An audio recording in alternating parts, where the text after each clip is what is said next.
think we're all here for the right reason. This is nothing about us. Right. This is all about, giving kids an opportunity to represent their country, to maybe go somewhere you wouldn't get to go.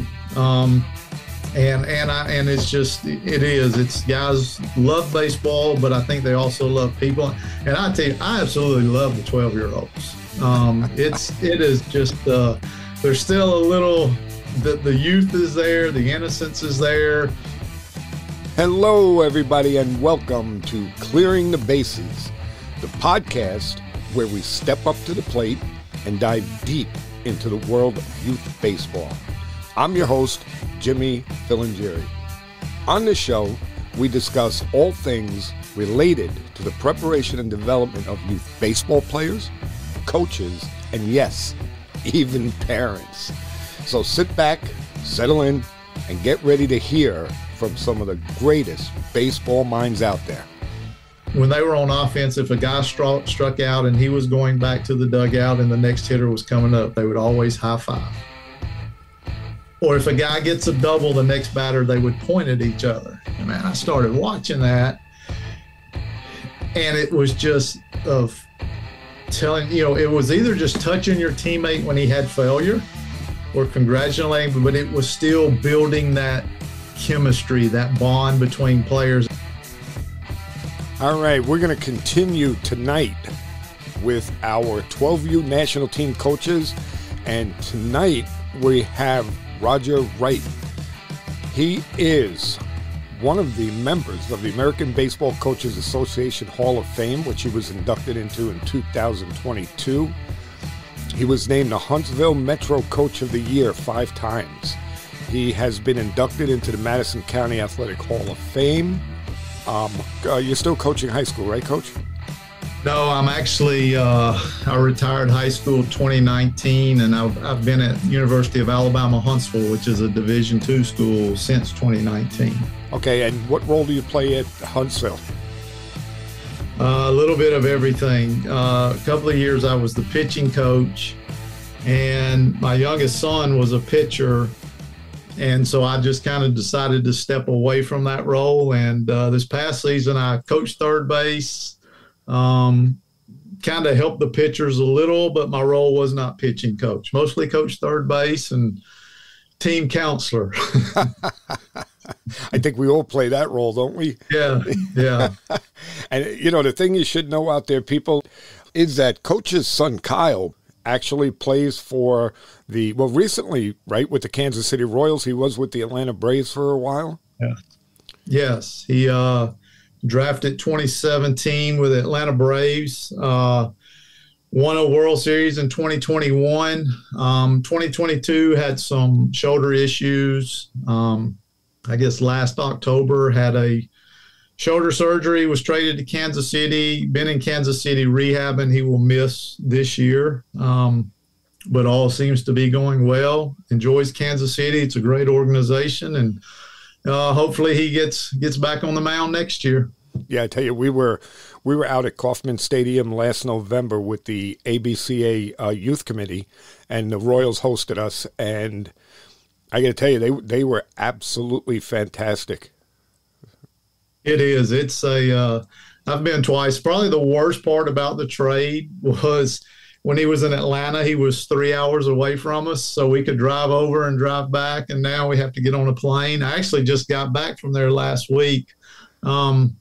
Just the area is great. And, when first time I went to Kauffman Stadium, I'm like, man, this stadium is 52 years old. Wow.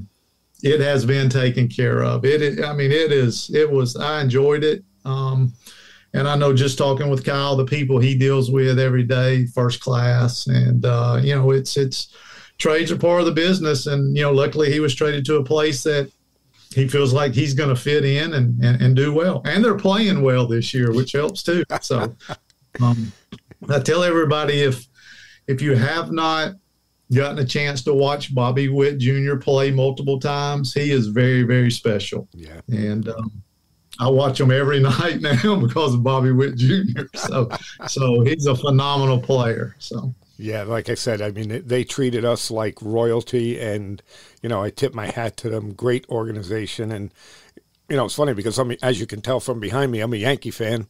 But, I was talking to a couple of the guys out there, and I said, well, you know what? Kansas City is now going to be a close second. Yeah.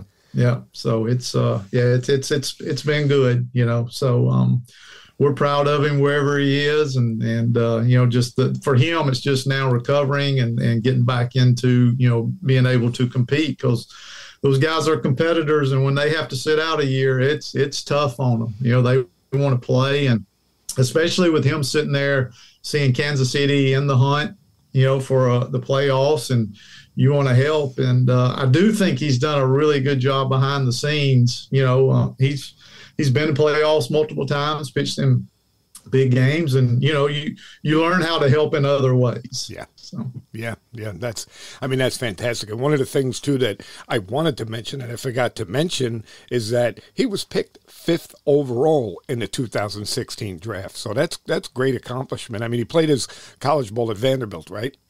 Yes, sir. Yep. He was at Vanderbilt 3 years. Probably had some opportunities to play professionally out of high school, and luckily the best thing he ever did was go to Vanderbilt. Mm-hmm. He just grew as a person. We could probably talk for 2 hours on Tim Corbin at Vanderbilt and what he does for kids, because I saw it firsthand, not just the baseball side, but just how they grow as a person. We are in debt to Tim Corbin for what he did for our son. So, and those guys still go up there. Kyle lives in Nashville in the off season. He's at Vanderbilt every day training, and there's just a collection of pro guys. It's a great atmosphere. But the growth he had in his 3 years at Vanderbilt was probably why he's had the success he's had in the big leagues. Not only the success, but dealing with the failures. I think Vanderbilt set him up for that, because it's obviously not been an easy road for him. So there's ups and downs, and I just think that training with what Tim did, and obviously some other people, has allowed him to fight through the failure to find success. Yeah, well, let's face it. I mean, Coach Corbin would not be regarded as one of the best coaches out there if he didn't do what he does. So, I mean, I know I study as much as I can and learn as much as I can from him. And, it's something that, I always try to get to youth coaches to understand, is that being a coach is a responsibility. We have a responsibility to do what's right for our players. And like you had mentioned, to build young men out of these players. And that's a bigger part of coaching than how you do your first and thirds. Oh, exactly. And I give you an example of that. During the All-Star break, Kyle came to Nashville and he had to throw, and he called and he said, will you come up and, watch me throw? I'm like, sure, man. Well, we were in the bullpen, and Corbs was having one of his camps going on, and there's probably 300 kids on that field, and he is right in the middle of it. I really think the guy could coach any level. Yeah. I think he could coach in the big leagues, and I think he could coach 8-year-olds. Yeah. That's just who he is. But yes, it's the person is first and the player is second. Absolutely. And as a parent, when you send your kid to college, we just want to know somebody's going to take care of them. Yeah. And they do it at other places too. But it's just the fact, firsthand knowledge of what he did. We will always be, grateful to him. So.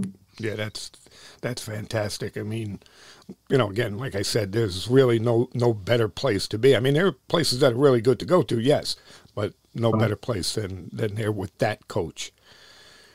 So talk to us a little bit. How did you get into coaching? I just, growing up playing every sport, it was just something I felt I had a passion for. And, my dad was a businessman. I had an older brother who played sports, but became a business guy, and just kept telling my dad, I just don't think I can do that. And he's like, well, what do you want to do? And I'm like, I want to be involved in sports. And lucky for him, he said, go chase your dreams, chase your passion. Wow. Yeah. And I think a lot of that too was, I played for some guys in high school that were just great teachers, great men. And I think I wanted to be like them. I wanted to do what they did, you know. After I got probably the first year after my first head coaching job, though, I kind of began to question, is this really the right thing to do? You know, I was high school coach for 17 years. And then I left for 2. High school coach 17, left for 2, went to Alabama-Huntsville, and then went back to high school for 3, and then left and back to UAH. And I had the opportunity to coach all 3 of my sons. Wow. In high school. And I actually coached 2 of them at UAH as well. Wow. And, you know, those were, I tell them all the time, it might have been hard for you, but it's something I will never forget. And it was just, and it's not really so much the games, it was riding to the games on the bus, coming home, and it got better per kid. The first kid, it wasn't always pretty. By the time I got to the third one, I had matured a lot and we could actually have, you know, good conversations.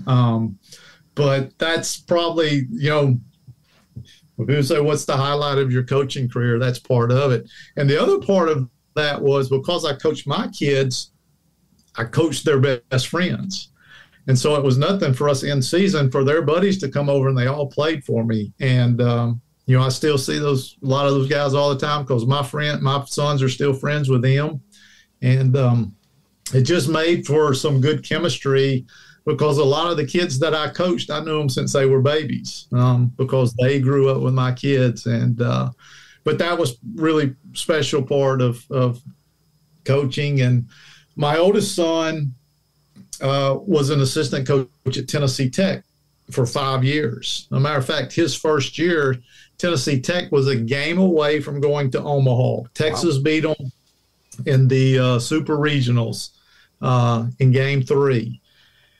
And he decided to, after that, they had a child, they moved back home. And he is actually a high school head coach here in Alabama who was our big rival. And so his first year at college, he goes to a super regional. His first year as a high school coach, he goes to the Final Four here. And I kind of explained it to him, you're doing this the wrong way. You're supposed to build up to that. But, you know, now he's a high school coach. I think he understands a lot of the things I did when he played, sure. That he has now seen, you know, both sides of it. And so I do go out and watch them play from time to time, and I offer no advice unless he asks. So, you know, that's funny because, you know, obviously I coached my son, you know, when he was playing ball, and yes, I'm trying to think of the right word, but the fun that we had during those years is more important to me and him now than the actual playing, you know, of the games and stuff like that, you know, because we'll talk about, oh, remember the time this happened, or remember the time we did this, and none of it was on the baseball field. Yes, well, you know, when I look back on my high school career, I really remember very few games, but I remember the locker room, the dance contests that we would have during BP. Those are the things that you remember, you know, and really the games that really stand out were games that something happened. We played our rival one year in late April, and keep in mind, we get very little snow in Alabama as it is. And we go into extra innings and it starts snowing. Oh, geez. And we're like, well, you know, so, you know, remember those things. But yes, as far as the kids, it's just, you remember the other things, you know. The games were great, but you're right. Just those relationships that you build, you know, that I built with my kids, and then built with also, you know, the kids that I coached. I don't think you ever forget those. No. And another big thrill for me is a few years ago, he decided that he wanted to come and coach with me. And, you know, he coached with me for a couple of years. And now we're moving into the fall where I'm trying to do like a fall program. And he came right over to me and he said, hey, Dad, can I coach with you again?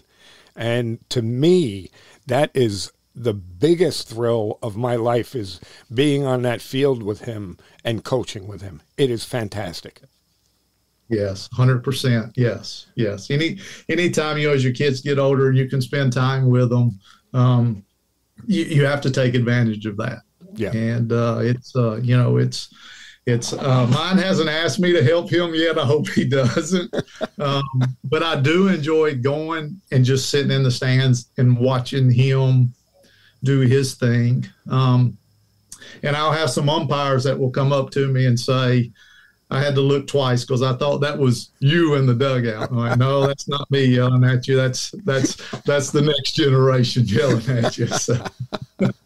That's fantastic. But yeah, it is. It's such a it's such a great feeling, like, and the things that I get the kick out of is like if I do something and then he'll give me a hard time about it. Hey, Dad, what were you thinking? What are you crazy? And then we'll talk about it. We'll laugh, and it's those things, that really create memories.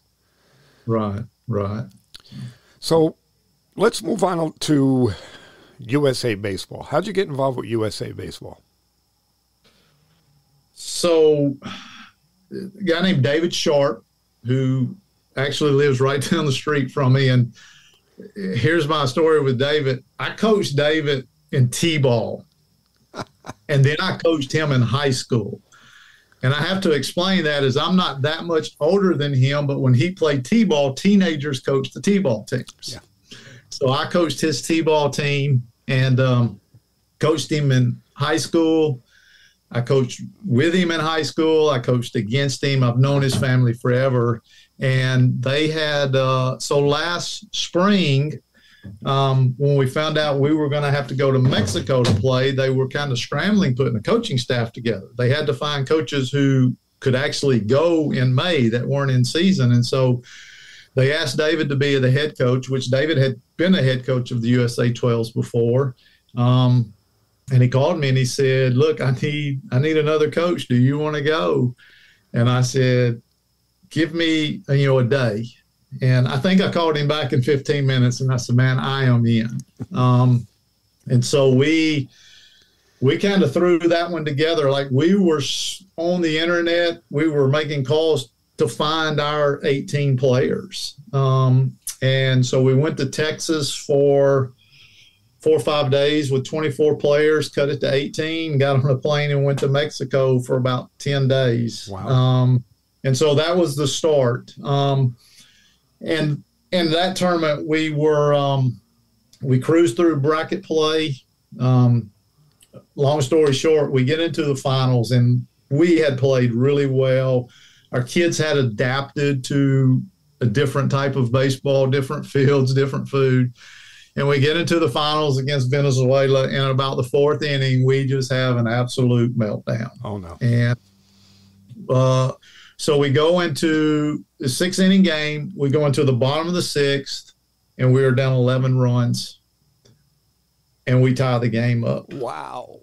Down 11. And actually had a man on third with 2 outs to win the game. And we had a kid named Ty Gloss, Troy Gloss's son, and he smokes a line drive and just hits it with a little top spin. The right fielder catches it. And so anyway, we go extra innings. Well, when we were in Texas, and I give David a lot of credit for this, every day we worked on bunt defenses, bunting offense. We worked on it. When you got to Mexico, the fields were small. The elevation was high. You never really bunted because the ball just flew out of the ballpark. Mm-hmm. Sure enough, we go international tiebreaker, man on first, and I think we went first and second, no outs. They bunt. We field it, throw the guy out at third base. Nice. Next guy, we strike out. Next guy hits a line drive. Second baseman lays out, catches it. They don't score. And we're thinking, man, we're going to win this game. And sure enough, first and second, we bunt.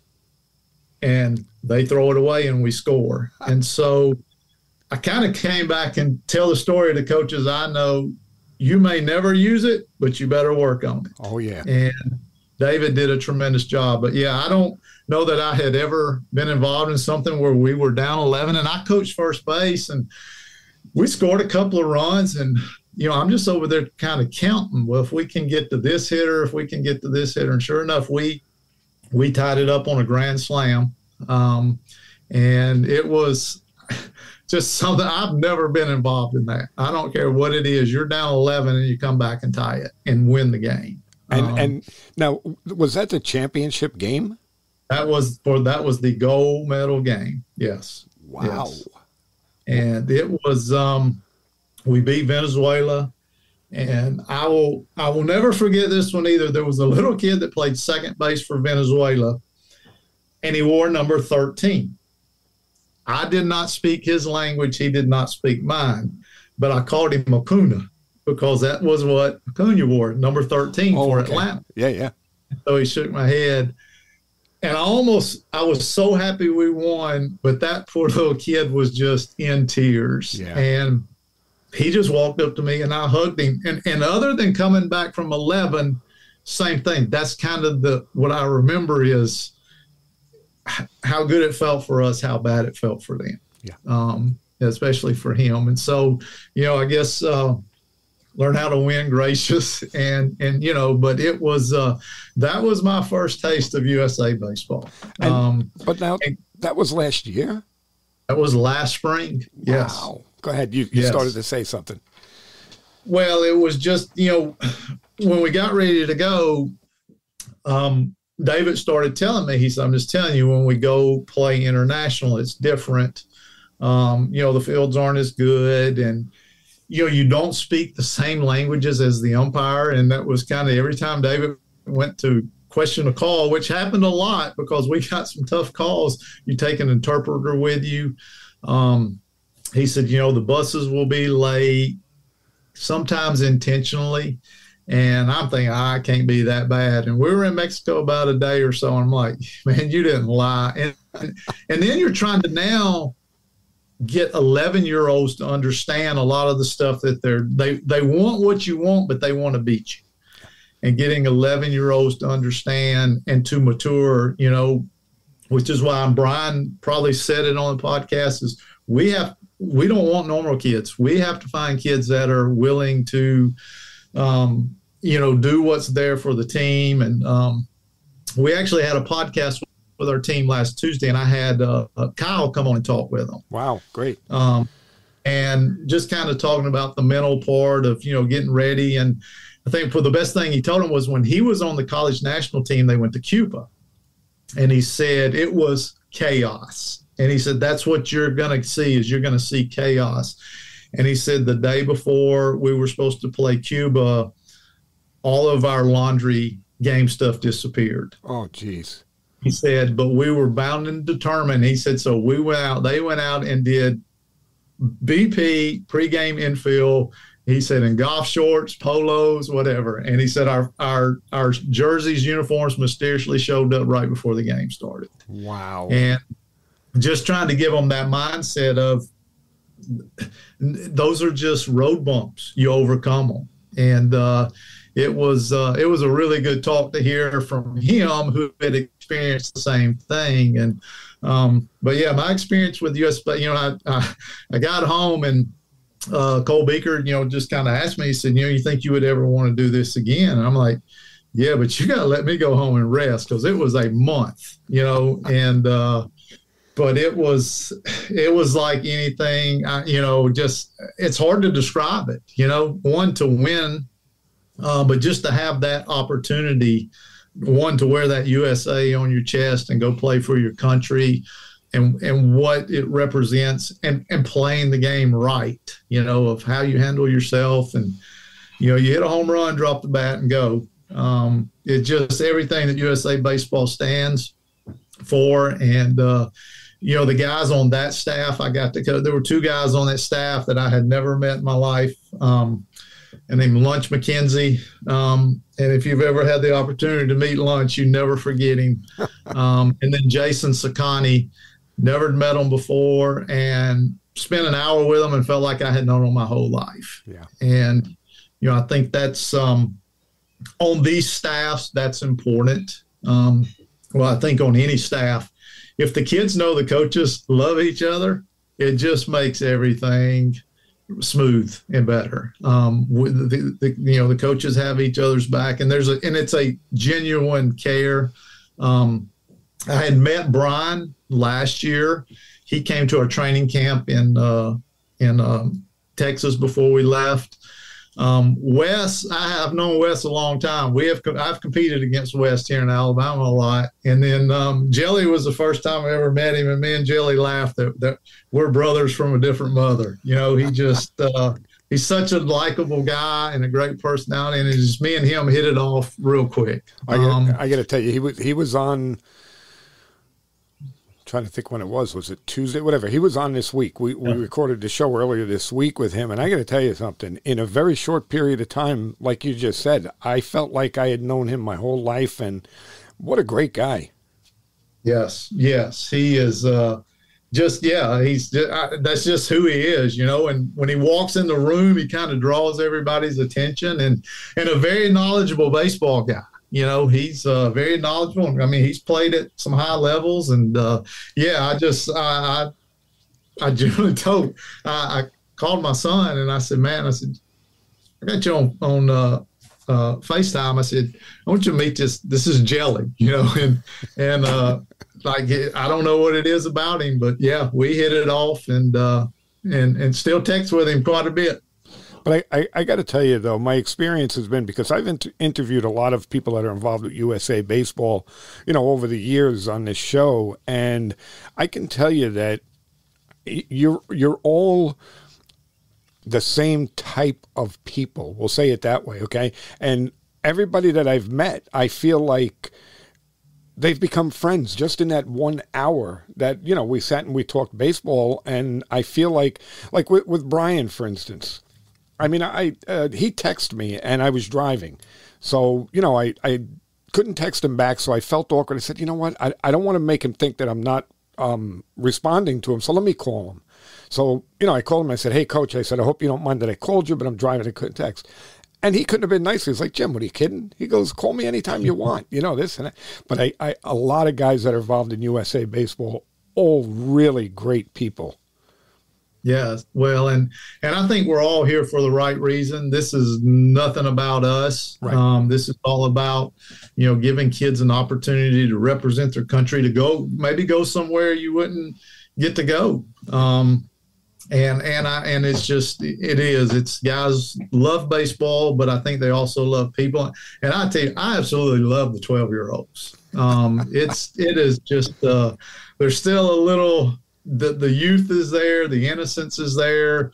They're good players, but that age group to me is it's really fun, because you can also still kind of cut up with them amongst the team. And, I think our staff last year was great, and, working for Brian has been absolutely wonderful. And he's a wonderful guy. And, we were in training camp, and he was trying to move from California to Jacksonville. And of course, me and Wes gave him a hard time, but, come on, you're a Southern boy now, so we gave him a hard time, but yeah, he's been a joy to work for. And like I say, I think that's the important part of, you get guys that, want to honor the game of baseball, and then put the kids first and what's in their best interest. Sure. I think that, if you don't have that personality where, you're able to get along with people. And again, we were talking about this. I think I talked about it with every single one of you guys that are on this staff, is about it's the relationships, right? So yes. In order to be able to have that relationship, now, you have to have some common ground. So, if and I'm trying to put this in a nice way, if like one of the coaches is an idiot, it's going to screw up the whole chemistry of the team.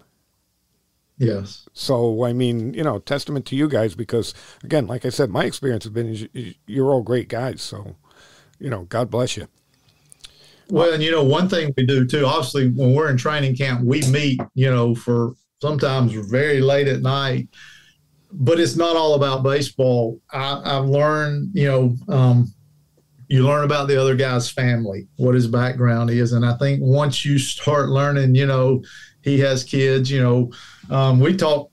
Brian's son is maybe 9, 10 years old, and we talked as much about him in the meetings of what he was doing. And so you kind of become a part of each other's family. Yeah. And it's kind of like me FaceTiming my son, introducing him to Jelly. He doesn't know who Jelly is, and Wes Brooks has the phone and showing his daughter, yeah, this is Kyle Wright's dad. I'm like, yeah, that's kind of what I'm known as now, but you spend time together, and, like I say, this is my second year, but my experience with anybody that's a part of USA, it's just top notch. Yeah. We took our 12-year-olds to the college national team, was playing an exhibition when we were in training camp. Of course, we walked our kids down on the field, and there was a couple of coaches there, college guys that I knew from Alabama, and they greeted us and greeted our 12-year-olds, and it was just it's kind of a family atmosphere. So let me ask you this, because you just touched on it a bit. So the coaching staff has to have the chemistry, but the team has to have the chemistry also. So in the coach's case, well, I'm sure there's other people in USA Baseball that are saying, hey, you know what? Roger would be good, to work with Brian, or, Brian's looking at Jelly, and you guys are almost like you guys are being vetted to some degree, to be able to come together. But with the players, these kids are coming from all over the country. Nobody knows anyone. How do you put that chemistry together? Lots and lots of hours of meeting in a room and discussing it. And, in the training camp, the one thing that you have to do as a coach is you have, like when they're stretching, we would all make sure we're walking through, talking to them, having dialogue with them. Now, some of the kids, because of travel ball, they play against each other and they know each other a little bit. But, what separates USA Baseball, part of it too, is when we go into training camp, the kids are staying in a hotel room, and their roommate may be a kid they've never met before, maybe from other ends of the country. And that was, part of, I would say, I'm from Alabama and Jason is from California. It's two total different, but you have to learn, you have to talk, you have to communicate. And I'm like, he lives in California and he's a good friend now. Yeah. But in those meetings, that's why a lot of times we don't always take the best 18 players. We take the 18 players that fit the best. And I still believe, we talked about when we came back from down 11 runs in the last inning, team chemistry. And I told this team here, we hit the grand slam, and there's a clip on the 12. Yes, I've watched this clip of the kid hitting the grand slam to tie the game up. And every time I watch it, my eyes are drawn to our dugout, because as soon as that ball hit his bat, we have about 8 kids jumping over the rail. I mean, those are teammates. And I think the chemistry of that team, and, it's hard. You can't force chemistry. But at their age, and we spend a lot of time together. So we'll go to training camp, and we're going to eat 3 meals a day with them. We're on the field with them. We check their rooms at night.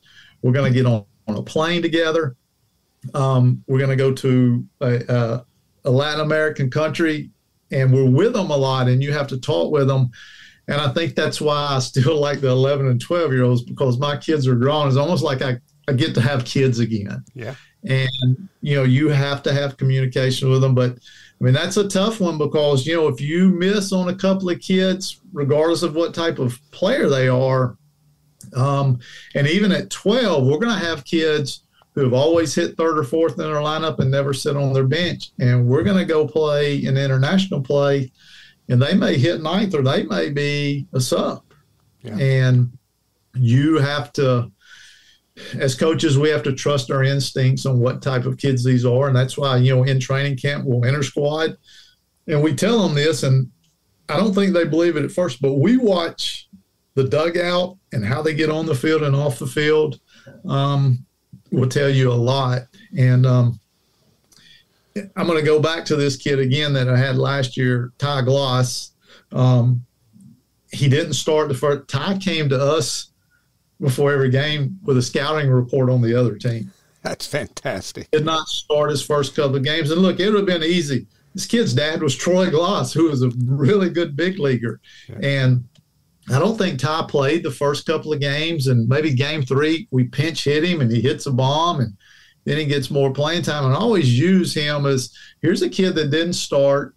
He was a great team player.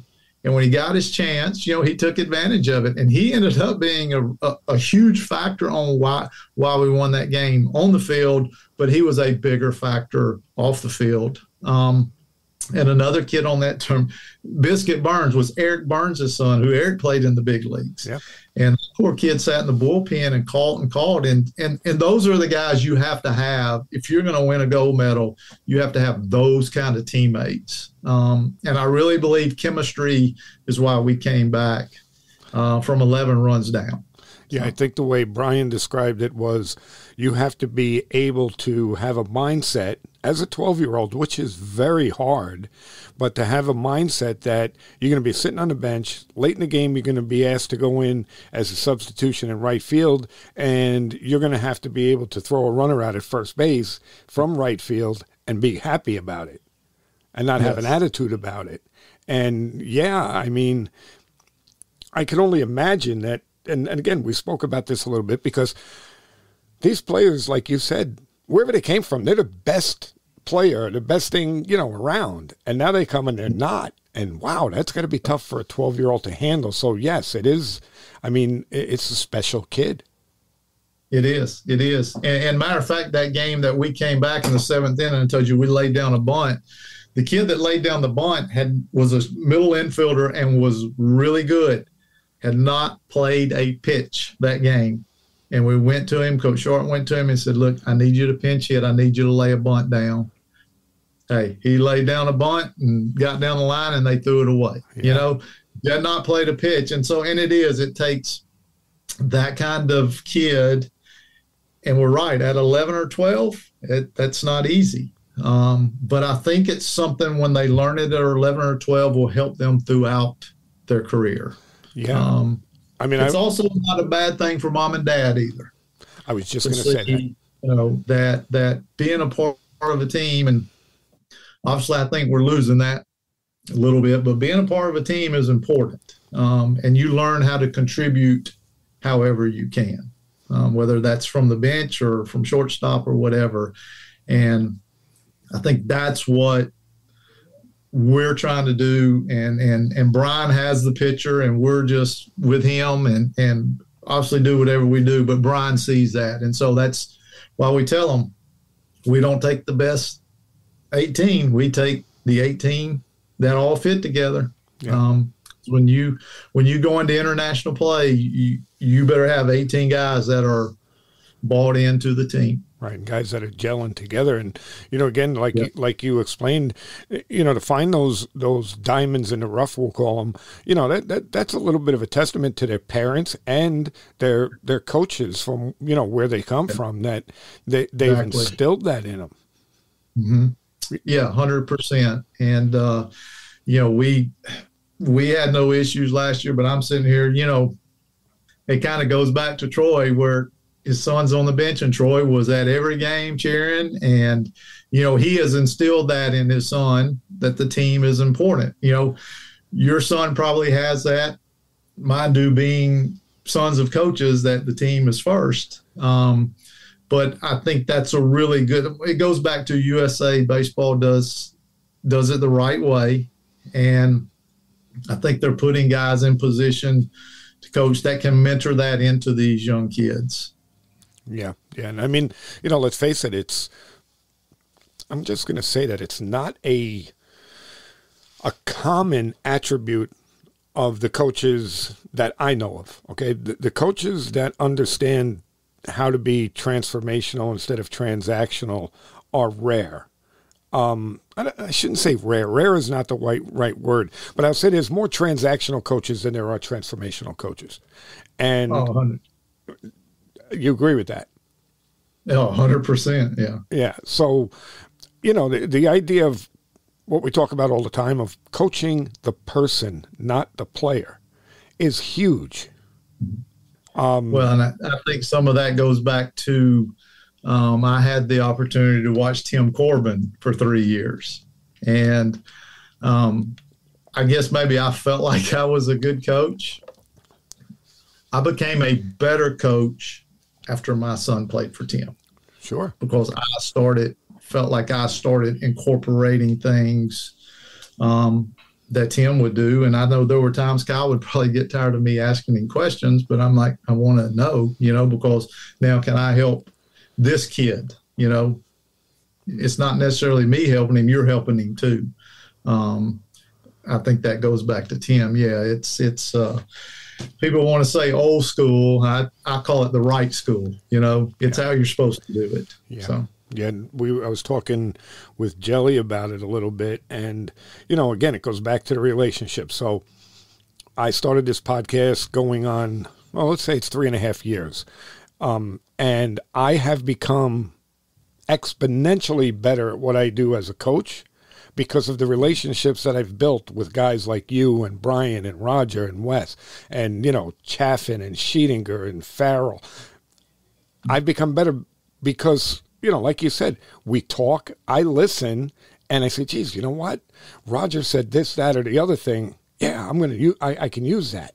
You know what I mean? And it's all about, that growth mindset, right? Oh, 100%. Yes. Yes. You got to continue to keep learning. When you stop learning, you're done. When we were in training camp, RJ Farrell was there. I was a left-handed pitcher, and I've coached infields a little bit.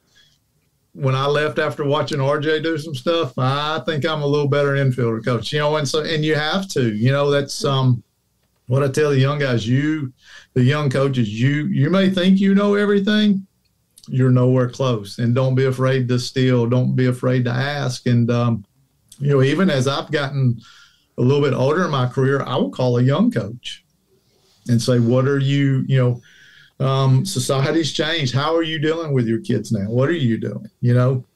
But yeah, the growth mindset is when we start learning, we're in trouble. I agree with that 100%.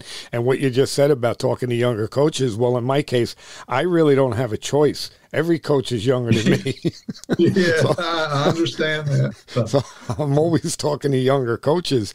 And I tell my coaches, on my high school staff is that, like what you just said about RJ, and learning infield from him. I tell my coaches, look, if you're dealing with whatever aspect of the game, I'm watching, not because I'm watching because I don't trust you. I'm watching because I might be able to learn something from you. Yes. And I would always tell them, I probably learned from my oldest son when I was coaching him, especially when he was younger. Every time we did a drill or something, he always wanted to know why. Now, keep in mind, he was a little ADD, and it finally hit me. He's asking because he wants to know why we're doing it. And ever since that day, regardless of where I'm at, if we're doing anything, I stop and say, this is why we're doing it. And I tell them, if you're ever doing a drill and the coach doesn't tell you why you're doing it and what you should get out of it, you need to stop and ask them. Yeah. And so, from him, I've learned that I started asking coaches, why do you do this drill? Yeah. I see the drill and I like it, but I always make sure I ask, why are you doing this? What do you think your kids get out of it?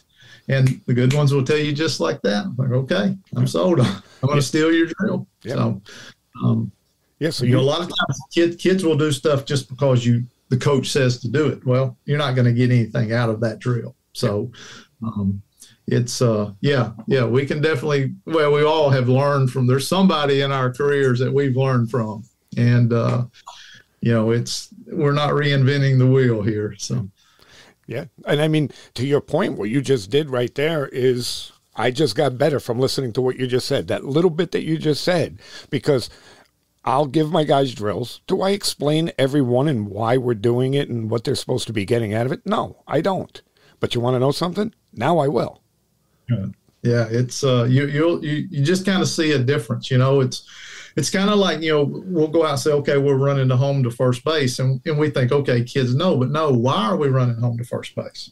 Yeah. We put times on them or, 2 outs. If you beat this out, we win the game. And that's why I like the younger kids too. You can throw the little game situations in there and they're going to truck it down that line, So, my oldest son taught me a valuable lesson on that one. I haven't ever told him that, but he did. He taught me a very good lesson. So yeah, that's fantastic. And, like I said, we all learn from each other, and that's the beauty of this. And, I can't emphasize how much relationships with other coaches is so important. So, so let's move on a little bit here, and because this is something that I didn't talk to the other guys about, but I want to get your opinion on is, expectations. So, you have your team, you as a coach have certain expectations. How do you get those expectations across to your players? Well, I think you have to really define what your expectations are. If our expectations are just going and winning a gold medal, then we're losing the battle there. I think it's with them as far as any team as our expectations are, we want to play hard every pitch. We want to compete. And I think our staff is all kind of bought in on that. I always ask them all the time, how do you win a baseball game? And very seldom will you ever hear one pitch at a time. And so trying to buy them into win the first pitch, win the second pitch. A lot of times in our scrimmages, we would play win the inning. Because if you show up to the park and you're worried about what's going to happen in the 7th or the 9th inning, you're in trouble. Yeah. And, I think a lot of this too, which my whole deal was, if you just guys go play hard, I can live with a loss. I can't live with a loss if we don't play hard. I have learned a lot going through Kyle. Kyle worked with there was a guy named Zach Sorensen who was a former big leaguer, and he was the mental performance coach for the Braves when Kyle was there. He's with Cincinnati now, but he still does some work with Kyle. And it's more of routines, how to flush failure. And I kind of got to know him well and have read some of his books and talking to Kyle. And I think that's where you have to start setting your expectations is we're going to play the game a pitch at a time, and we have to learn how to deal with failure. I think if you can get an 11-year-old not to just go crazy when he strikes out in a tough situation, that's our expectations. And when you start putting expectations on those little things, then all of a sudden you start kind of getting to the big picture. Not easy with 11 and 12-year-olds. It's not easy with 25-year-olds in the big leagues. And, that's what I was kind of trying to tell our kids was Kyle has had this guy work with him on mental stuff, and he's maybe one of the toughest kids I've ever coached in my life. So they all struggle through it. Pick a big leaguer, they've had struggles. And so the expectations of those kids are playing hard, loving your teammate, supporting your teammate, putting the team ahead of you. Once you start getting those things in, you're probably going to win a gold medal because we're going to have very, very talented kids. I mean, that's, what I've noticed in international play where some of the other countries had very talented kids, but they just went out and played. Whereas our guys maybe were a little more skilled in fundamentals, the little things. But I just think those expectations have to be of doing the little things right every day. Trying to teach an 11-year-old how to put clothes on a loop and then being able to do it. But that's a little thing. That's an expectation. We expect you after we show you, you got to be able to do this on your own. Mom's not going to do it for you, which is why I kind of love this staff is the emphasis on the little things has been really big. Yeah, little things to big things. We talk about going and winning a gold medal, but that's not the end all be all. Right. We have to teach them how to do everything else right. These kids are 11 years old. You don't know what the future's hold. They may be a first round pick. They may They may never play again after 18. You don't know. So to me, the expectations of what we're trying to build is just to make them a better baseball player, a better person. And hopefully at the end, they get a gold medal. Yeah, I like what you say about the little things. I learned this years and years ago from the head coach at Army Baseball. He happened to be at one of our practices. He was helping us run the practice.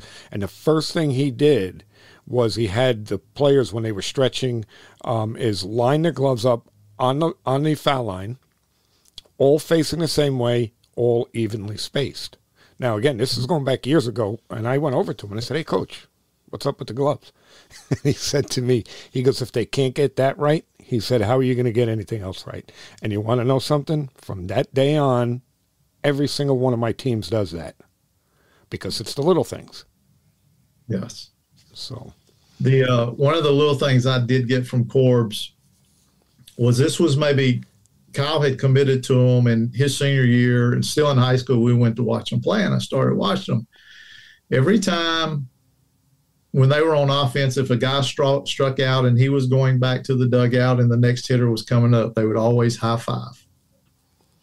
Or if a guy gets a double, the next batter, they would point at each other. And man, I started watching that, and it was just of telling, it was either just touching your teammate when he had failure or congratulating, but it was still building that chemistry, that bond between players. And they still do it today. I've noticed a lot of teams are starting to do it now, but he started it. Yeah. And he started it, between games or before a game. If you watch them, each player hugs each other.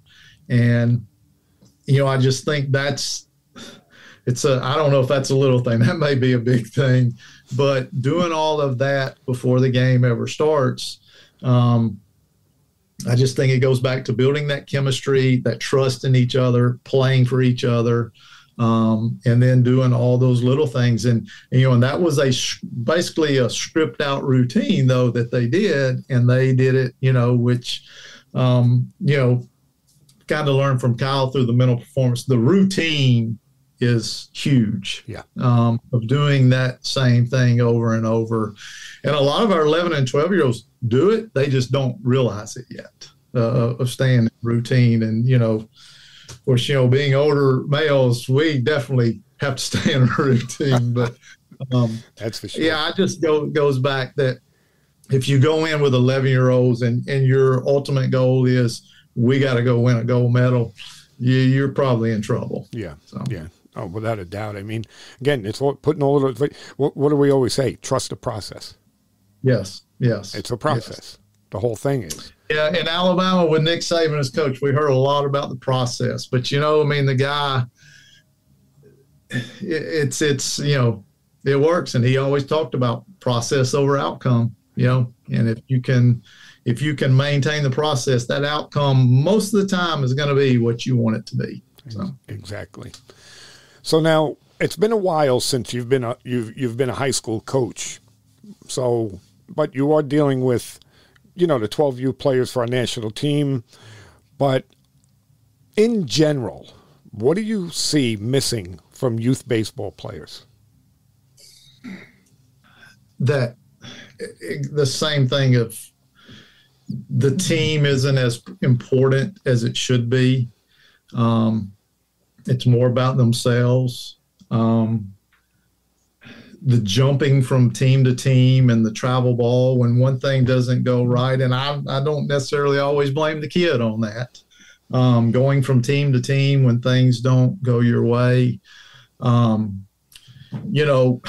This one is a big one for me. Is from an actual playing standpoint, walks. I mean, it's all the way up into pro. Like we are so big on velocity that, and I get it. You have to have it. You have to. But I think at 9 or 10, or 11, if we're worried about velocity and not really learning how to pitch, it's not going to lead to good things. I actually had a call today of a dad who wants me to work with me, son going into the 8th grade, who's coming off Tommy John surgery. Oh my God. And, you're seeing that, we have here in Alabama, Dr. Andrews, the Andrews Clinic, and he throws out reports every year of younger and younger and younger. I think kids are getting away. We talk about playing multiple sports, which I think is really good. You need to play multiple sports, more so to take a break from baseball. But, here in the South, we have kids that are playing baseball 10 months a year because the weather is conducive to it. And then they're going to lessons and they're doing, so you can not do enough, but you can do too much. I actually coached travel ball for several years, and I still do lessons with a lot of younger kids. And I have kids come in that are 9, 10 on a Monday to do lessons. And I say, what'd you do this weekend? They say, I threw 6 innings yesterday. Why are you here? We're losing common sense, and it's, I guess everybody wants their kid to be let your kid be a good high school player. Whatever work happens after that happens after that. And, I have people ask me all the time, like, what did you do with Kyle when he was little? And I'm like, him and his brothers went in the backyard and played wiffle ball. I taught Kyle how to play the same way I did his other 2 brothers. One of them is a coach. One of them works for a contractor in Madison. The other one's, I don't, it's just, I don't know. I didn't do anything. But I feel that's the problem. And I know that everybody who's listening to the show said, oh my God, here he goes again. But I talk about it all the time. Nobody taught me how to play baseball. I didn't go to lessons. We went out in the backyard, in the schoolyard, and out in fields, and we played. That's it. Yes.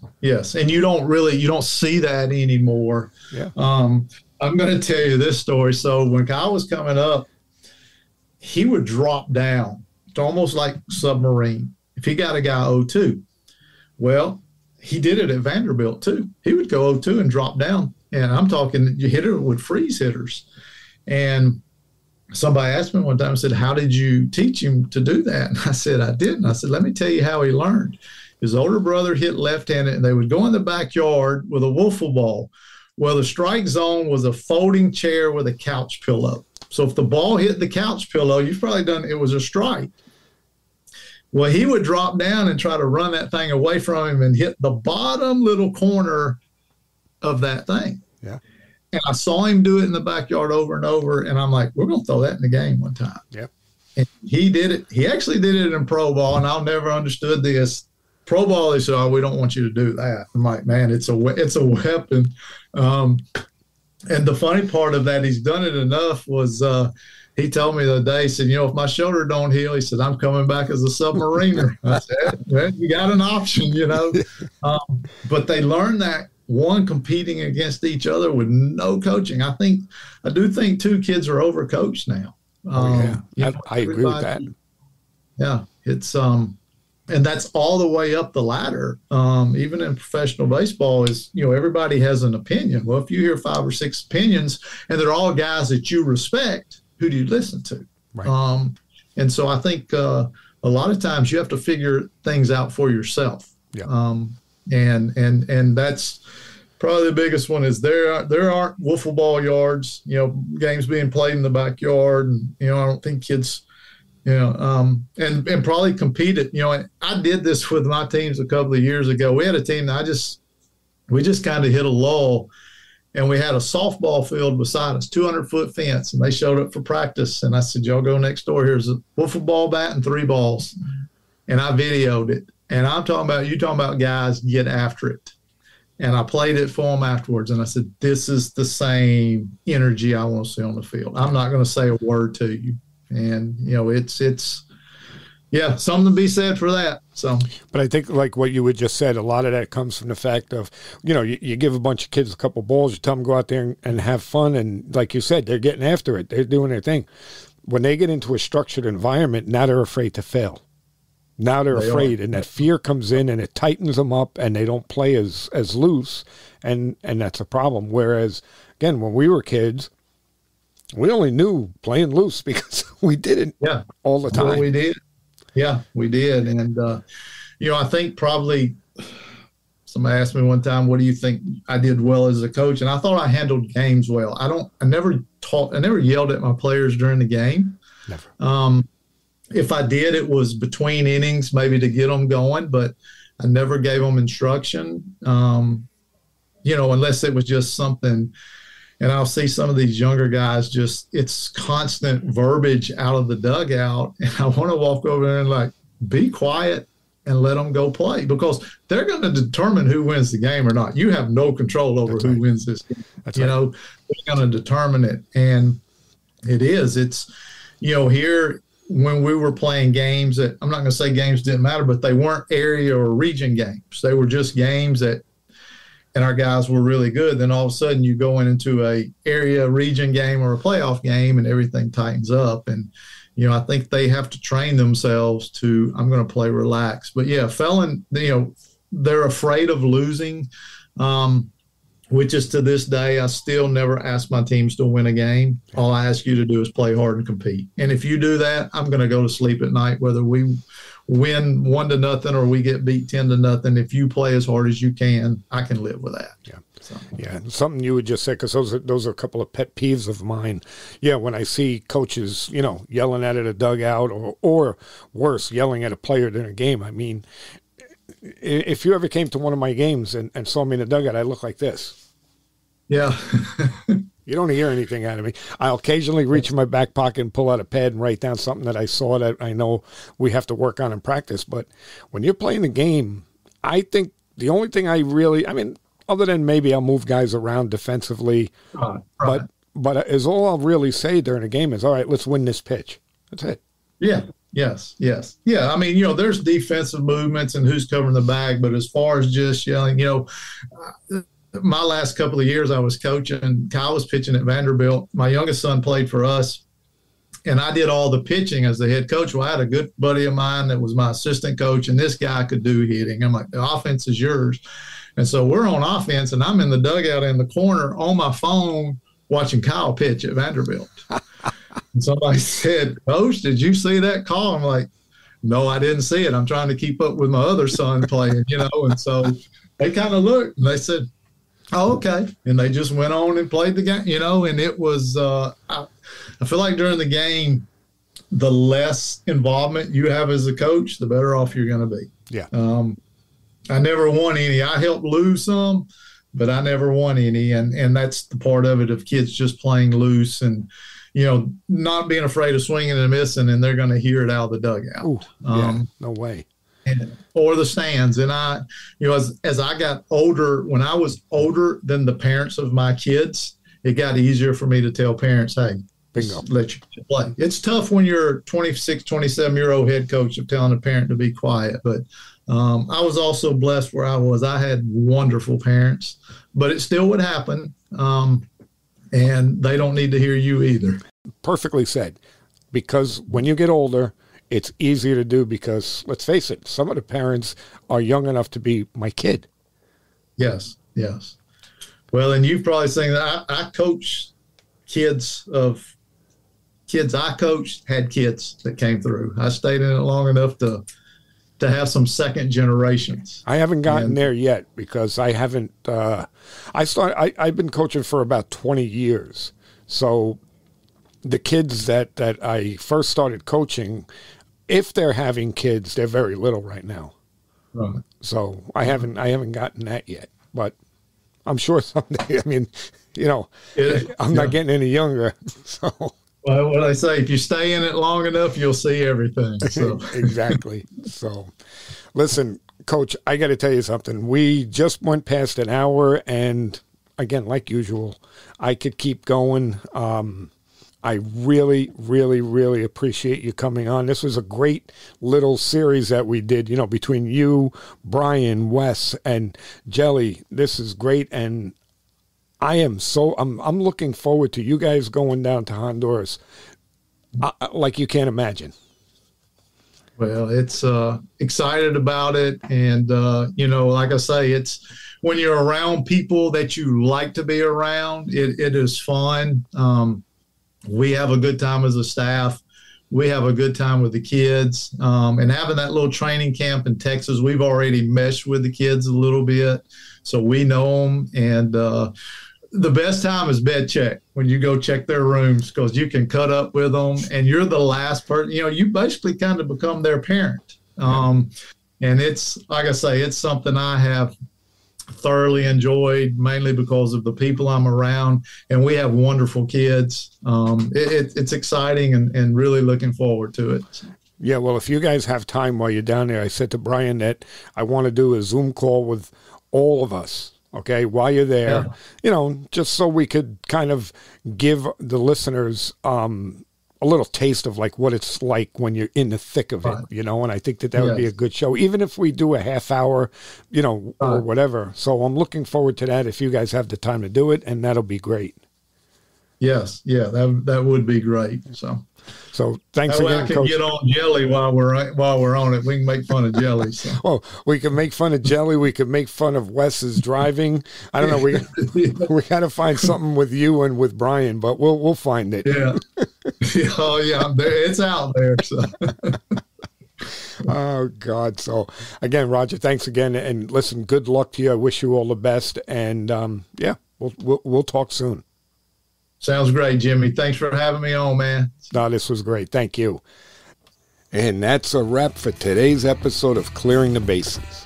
I really hope you enjoyed my conversation with Coach Wright, and I'm sure you can see why he is a 2-time Hall of Fame inductee and a 5-time Coach of the Year.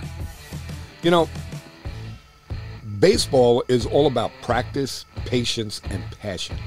Whether you're a player on the field, coach in the dugout, even a parent in the stands, keep it fun and let's grow the game. Let's work hard together to make the youth baseball experience a really great experience. So, if you enjoyed today's show, don't forget to hit that subscribe button. Visit the website at thectbshow.net. Leave us a review and even sign up to be a guest. Your feedback helps us bring you the best content and reach more people in the baseball community just like you. And if you have any questions or topics you'd like us to cover, reach out to us on social media, X, Facebook, Instagram, and now, finally, we're on YouTube too. You can also drop us an email at clearingthebases@gmail.com. We'd love to hear from you. Once again, thanks for tuning in to Clearing the Bases. We can't wait to see you back here for our next episode. Until then, keep practicing, stay positive, and remember, people don't care how much you know until they know how much you care.